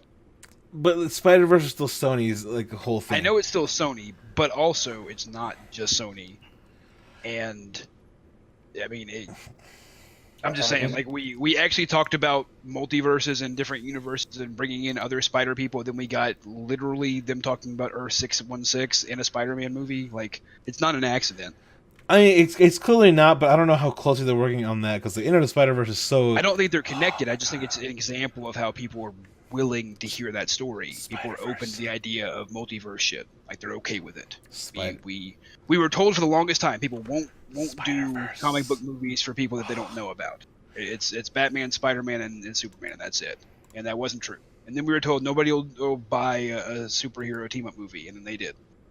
And nobody will buy the cosmic shit, and they did. And nobody will buy, a huge magic. overarching storyline, and they will. Like, yeah, the magic stuff. People have bought all of it. They're actually turns out that the stories in comic books were totally cool. People just didn't like the medium. Okay. In the only analogy I think to that is there's a lot of music that I feel when you extract lyrics and present them either as poetry or they're covered by a different genre, people are then very receptive to the message and the writing Or behind even it. if you just understand there is a message. Right, like if you think you A take great example for me is "Planes" by MIA. That song is got a lot of personal meaning for her because she was actually stopped at a border because of racial policy. Like, she talks about some shit in there that actually it's a song that goes, all I want to do is bang bang bang bang, and then it's a gun cocking and a cash register. It's talking about how people expect certain things out of immigrants that aren't really fair. Expecting immigrants to all be thugs because they don't have the same kind of representation and the same kind of resources to make themselves better when they come to a different country doesn't mean that they're bad people. It's an interesting take on it, and people only ever hear that bit of the chorus and don't ever look past it. And I think that's a great example of that, is when people actually know what it's about, suddenly they don't see the song the same. Suddenly it's not a vapid piece of pop, bullshit, but it's actually got some message to it. Meanwhile, I just kind of associate that song with Pineapple Express. So There. like, I don't know. I don't know. I Point fly note. like paper, get high like plane. I'm just kind of like, If you catch me at the border, I got visas in my name. That's what she's talking about. She got stopped at a border. if you come around here, I necessarily. make them all day. She's making about fake visas, which the fuck she's talking about apparently. No, not actually, but like I said, If you come get around here, I make them all day. I get one down in a second if you wait. Like, Yeah. I feel like that's saying I'm making visas down here. What's up? Like, It's not. It's directly referencing how easy it is to get them, and how when it is for people that have legit reasons to be in countries get stopped and treated by racial profiling. Like, I'm just saying, when you realize that it's not just somebody talking about people steal money and shit, it becomes a much deeper. But people don't look past that. Okay, as quickly as possible. Last 2 episodes of Game of Thrones. Go. Fuck it. No, it's fucking dumb, man. Like, I'm I feel like the main thing that I hear from people is it is the ending that George had told them, but definitely not the way in which you wanted that conclusion to reach. right. But it's kind of like there's also that rumor that the books were already written, and they made a deal to not release them until the series was done. Didn't George say that was fake? Yes. Did he come out and denounce that? Yeah. And it really couldn't be real. Like I said, the precedent would set would be horrific. Like, it would go so poorly, it would be so poorly received that nobody would ever try it again. It'd be a new Coke all over again. But like an actual new Coke, not like they stopped using sugar once they went back to the Coke Classic recipe. That was when they switched over to corn syrup as the main sweetener. They did that so you wouldn't notice that it got kind of weird, same flavor. They took it off the market for 6 months, switched over to high fructose corn syrup, then put it back on the market. Yep. Interesting. I didn't know Yeah. that. Clever. It's But very clever. either way, like here's how it's gonna end. Here's who's gonna be this and that. Here's what's gonna happen. So I'm kind of confused if like this is what he told them. Like he has to be still consulted on like what the fuck's happening at some level. He still has an EP credit, I think. So the question is, even if it's not how he would have gotten there, this is where he wanted it to go, kind of. Kind of. That's the thing. He was writing a really complex story, and he knew kind of the general outline, but didn't really flesh it out fully, and just kind of hoped that it would come together and coalesce, and it didn't. Like his story just keeps branching outward. It's funneling out, and he kind of thought that maybe after a while it would kind of come back in and narrow out, and it just never did. He just keeps writing broad, and trying to go back and fix stuff retroactively and explain stuff away. Like it'll one day be like a case study in like OCD or something, just to find how he tried to go back and fix stuff and add stuff and make it perfect, and just ended up making it too big to ever accomplish. Well, as someone who never read the books or anything like that, I had heard that Cat kills Bran. Was that a thing? No. Is Bran alive in the That's book something still? Yeah, he's still alive in the books. Yeah. Again, I don't know. Like I heard that and I was kind of like, that doesn't sound Cat- right. Cat's not alive either. It's Lady Stoneheart, which is Yeah, not, she not dies Cat. at the Red Wedding. They get Beric resurrects her. Yeah, she's who leads the Brotherhood Without Banners. From then on, Well, Catelyn starts. What? Which- Who? What? Cat. Resurrected Cat. A revived, resurrected Catelyn acting as Lady Stoneheart, who's somebody who can't speak and just sets out to kill a bunch of people, is who's leading the Brotherhood Without Banners, and not Beric Dondarrion. So the whole thing at the end where he shows up, the Stark mom would presumably be there, unless she had been re-killed at some point. So like, there's some really, huge gaping holes that were just never even supposed to address. I mean, we never saw Nymeria again. That's kind of weird. It's never happened. We didn't see the other There's- person on the there's other the- person on the name because he got cancer or something. The gaping holes. What was it? Because who was Arya's list? It was Cersei, the Hound, and then Ilan Payne. Ilan Payne. Ilan Payne kind of dropped off the show because he apparently got cancer. Got replaced with he got replaced with Bronn. That's who took over that role. Pretty much. I mean, there's other Targaryens in the books. Not just those two. Mm-mm. There's a legit Targaryen who goes over there and shows up and is like, "Hey, Dany, I'm actually Targaryen." And she's like, "Why should I believe you?" I'll just go fuck with the dragons, and they roast him alive. But he actually was a Targaryen. That all happens in the books that are already written. Like, the whole Dorne plot is hugely complicated and interesting and not fucked up entirely. Like, there's so much shit. Like, they could have done an entire season on and tried to rush it in 2.5 episodes with a third of the characters, a bunch of cardboard standouts. Like the Sand Snakes. You're talking about like the Sand Snakes in that, right? Yeah. Oh, okay. Yeah. Well, okay. So who does Like, the Stoneheart kill Brienne? Who she kill? Is Brienne dead? Like No. She's being executed in the book, but Yeah, never, it they didn't resolve never though. resolved it. Like it's like left up in the air as to what happens.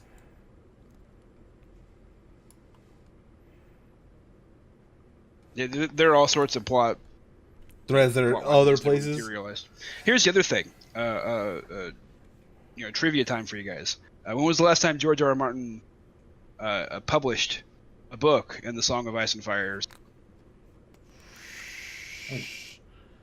I don't. Like 2011, 10. No, 1993. wrong. That is the wrongest answer. 2011. No. No, Fire and Blood, 2018, right? 2018. He released a book last year. Oh, It's just okay, a history of the Targaryens. Dude likes to write about this shit. He just doesn't want to finish that story. He got bored with it. And, like, that's fine, I guess, but, like, just fucking finish it. Hire a ghostwriter if you have to. Kidnap Brandon Sanderson. I don't care. Just get it done. Just take other writers, write for me, damn it. Just take other people and make them finish it. Do it Misery style. Okay? Oh no, dude. I'm your biggest fan. Like, Finish my books. here's my, write fan fiction for me, essentially, motherfucker. At this point, you should just publish. Which like, is Our interesting- Free Fall is the last book. In and of itself, because you have to take. I kind of have to look at it like, okay, you didn't want to finish this, but you like to write about it, Like he loves the world. He likes world building. That's what he really likes to do. Like this is just all preface for a D&D campaign. At least that's what the 7th book is. The 7th book is The tabletop campaign. A Song of Ice and Fire 5th edition. That's all that it's I going to believe be. they are actually working on a Song of Ice and Fire tabletop. That's all it's gonna be is the handbook and George like this. Like, okay, fine. Playing the long con. Respect. No, I just... What really bothers me about what's a couple of seasons, really, is that they have just kind of progressively nuked any woman's storyline. I mean, they straight up fridged half the women in this show in the last 3 episodes. And it's really kind of disturbing. Oh, you mean like getting rid of Sansa, putting her over there and leaving her there? Yeah, we just kind of put her to the side. And we kind of had Arya show up and then not really do anything, but maybe a nice set. I disagree. I think Arya got a setup. People are to think, oh, this is the last time we'll ever see of her. That doesn't seem like a D&D thing to do. Like they set this bullshit up, and the symbolism is so fucking on the nose. Like it's so obvious. See, that's the thing, is because they've been so unaware of all the symbolism everywhere else, they miss all of the things that should to something. I don't think they even thought about the whole death will come on a pale horse. I think they're just having her right away.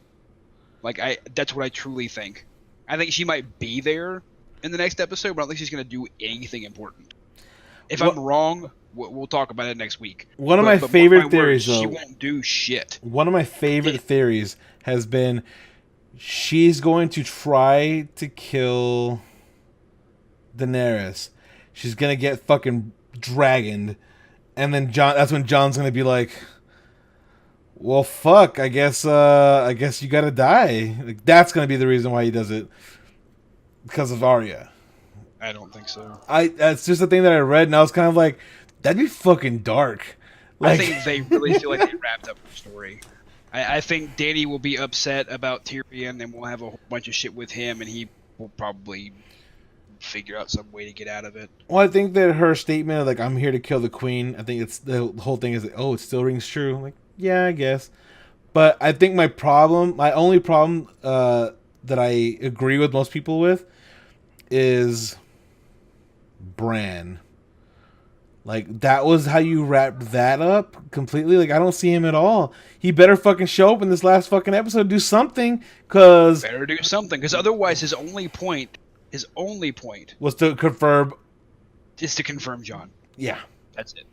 That means that all of his, sight, all of his being able to go back in time and adjust and affect situations, all that's useless. It's pointless. It was just so we could confirm what a letter could have written. Like, what was really an interesting concept? Was that maybe, just maybe, what if, the same way he warged into Hodor and fucked him up, what if he somehow, warged into the Mad King? Warged back into the Mad King. Yeah, that's what I was thinking too. Like, that's the reason why he went mad. Narratively. He was trying to stop something, and the Kingslayer stopped that thing that he was trying to stop. Like, all of the Night's King and all of his White Walker shit are descending on King's Landing. And he's trying to yell at Dany to burn them all, because it's the only option they have left. They've got a dragon, and they can burn them. And he slides back in time, does his quantum leap thing, and goes into the Mad King, and ends up making that happen. Like, that's an interesting concept. Or fuck, make Jon do it. Jon was supposed to be let's let him do some shit. Whatever. I don't care. Just make it interesting. I don't think it's gonna be. Then we're gonna have talking about Tyrion and whether he was a traitor or not. It'd be the same shit. We've already done that. I find it weird. I understand people change, people grow. He's definitely made leaps and bounds. But when he's on trial for Joffrey's murder, that quote is still there, where he's just kind of like, "I wish I had enough poison for all of you." And now he's kind of like, but the people, Right. fuck King's Landing, fuck the civilians in King's Landing. You mean the people who cheered on Ned's death? Those motherfuckers? He's not wrong though. They will follow whatever happens around them. Like they're just there. They're set dressing. They're just hanging out. Like Burn them all. she should have just burned the fucking Red Keep. Just fly up to the fucking window that Cersei's been hanging out of for the last 20 hours and roast it. And just be like,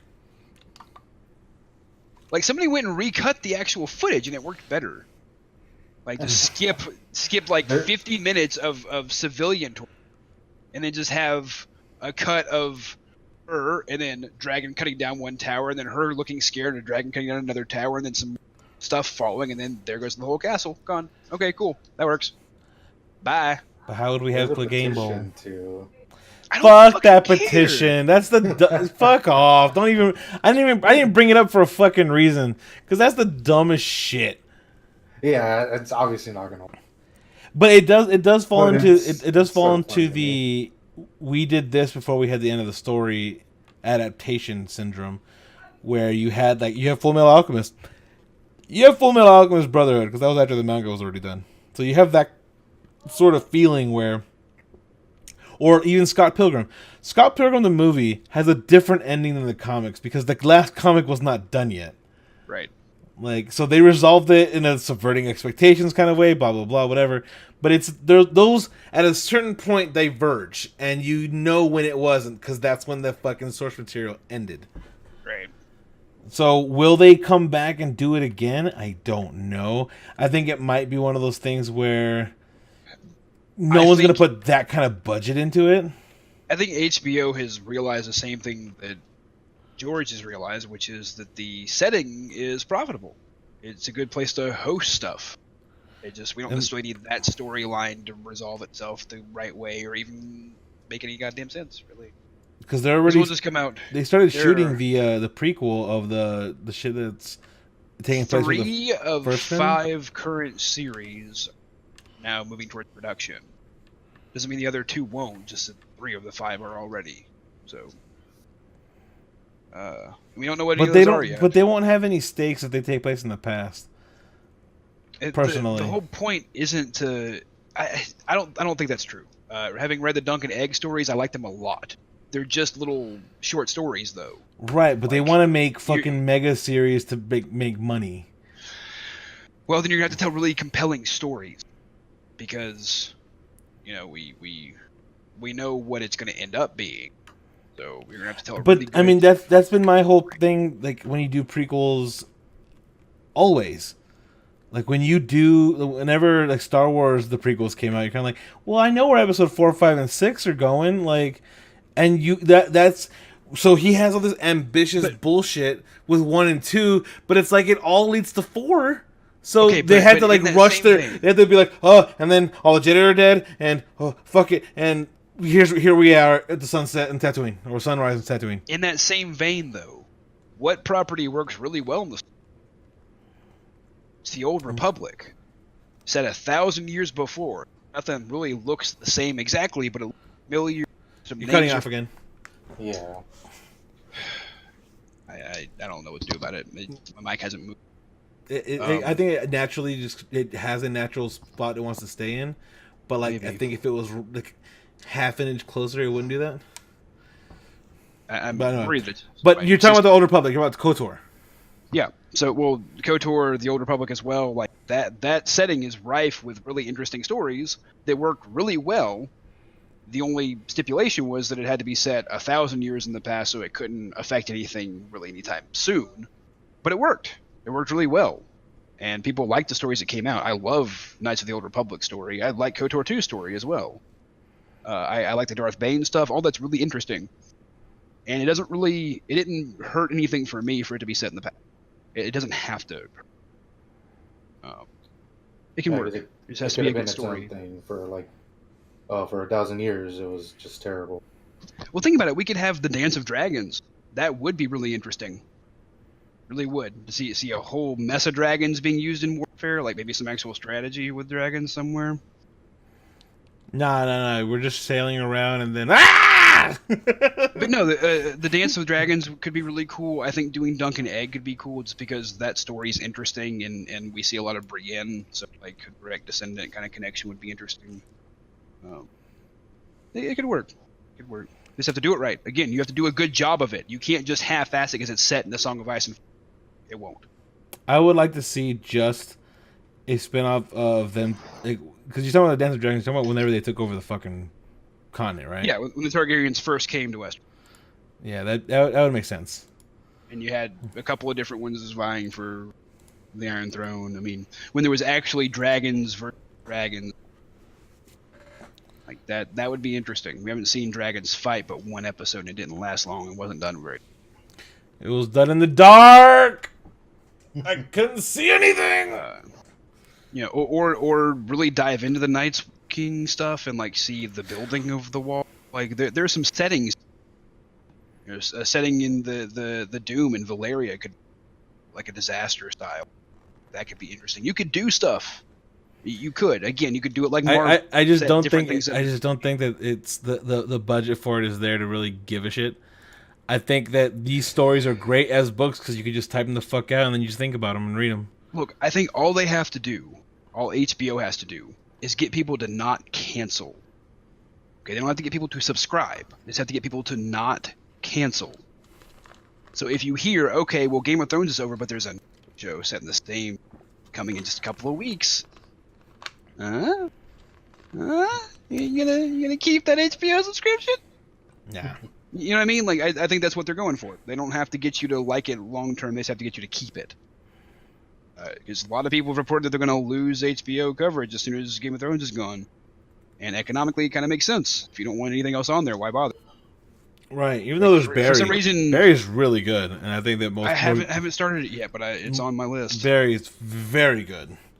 But again, it's not very long. And then, of course, there's the new Watchmen series, but it's barely going to come out. And that does have me intrigued. It looks like they're going to actually tackle like the whole alt-right thing and use Rorschach as kind of a foil for that. And that's really I'm intrigued, but I'm scared.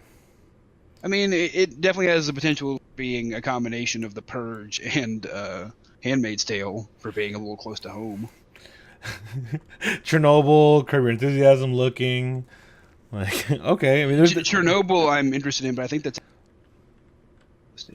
not HBO. It's on HBO. It's on HBO. Okay. I am interested in that one. I like a lot of the stuff HBO does, though, but it doesn't get a lot of attention. A lot of their stuff is kind of nuanced in a way that a lot of people aren't looking for. Like Big Little Lies. That's apparently a thing that people like. There was a Purge show. I don't remember what it was called, though. Maybe just the Purge TV show? Purge brackets TV show? I have no idea. Okay, like that Snowpiercer show. Like, did y'all see Snowpiercer? I saw the movie. Yeah, so really interesting satire, capitalism, all that jazz. There's a show that's coming out that's going to debut in 2020 that's already been greenlit for a second season on a different network. That's right. They made a season 1. They've completely done it. It hasn't aired yet.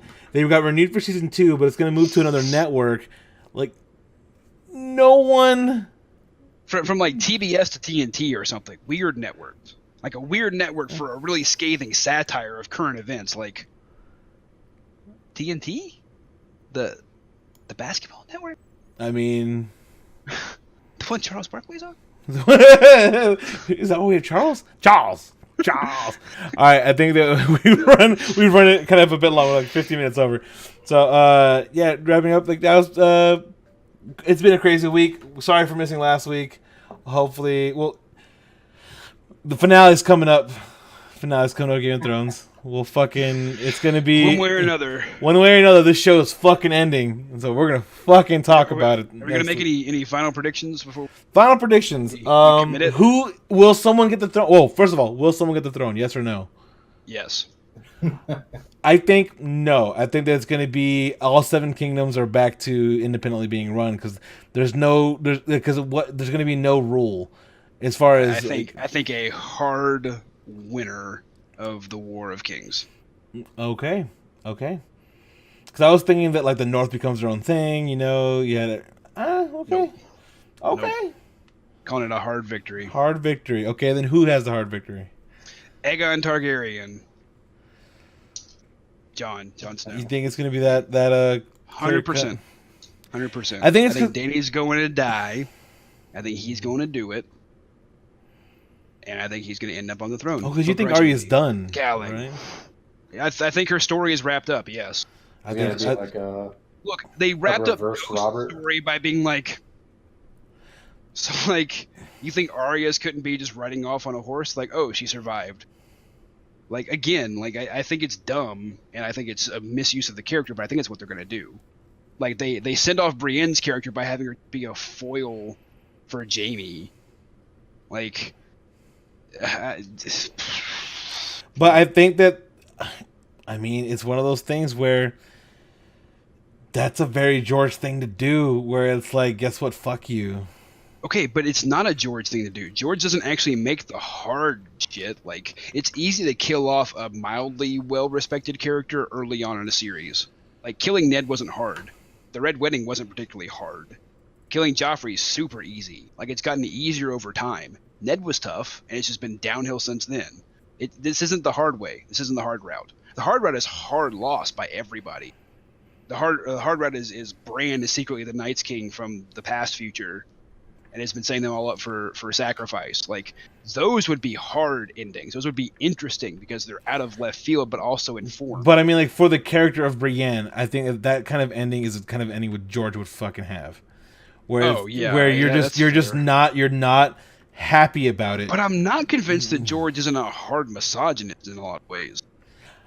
It's hard to tell how much of him is writing shit that's just hateful towards women because that's the setting, and how much of that is just deeply ingrained. Yeah, that's what I'm saying. Where you get a lot of No, Game of Thrones does not know how to write women. George can kind of write some characters. Game of Thrones at all. It's stupid.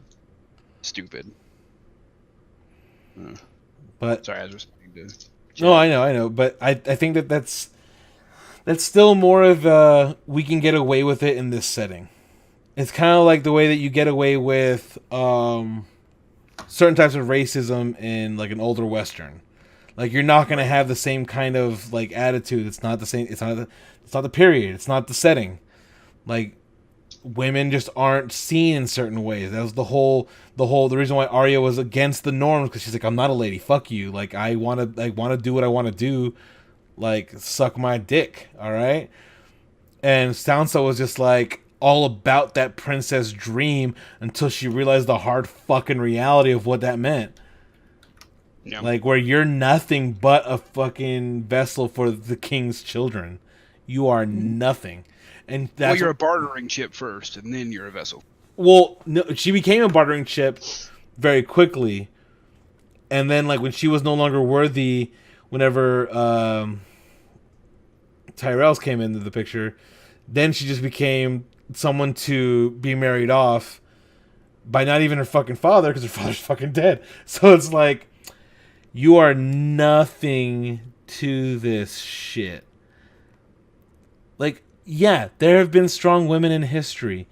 That doesn't mean that's the norm. That's the exception to the norm. Like, that's the whole point. That's what makes those stories so exceptional and so compelling. That you're like, wow, someone in that time could do this or that. Like, yeah, but as a whole, that's just not how it's been.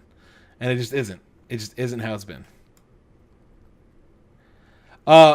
We'll answer that here in a little bit. But yeah, we'll go do it tomorrow. We run long. Thanks for listening. We're going into a post show where we answer that stupid question, because I love that question, because I think it's a very stupid thing for Phot. It's my favorite, because I have the same question every week.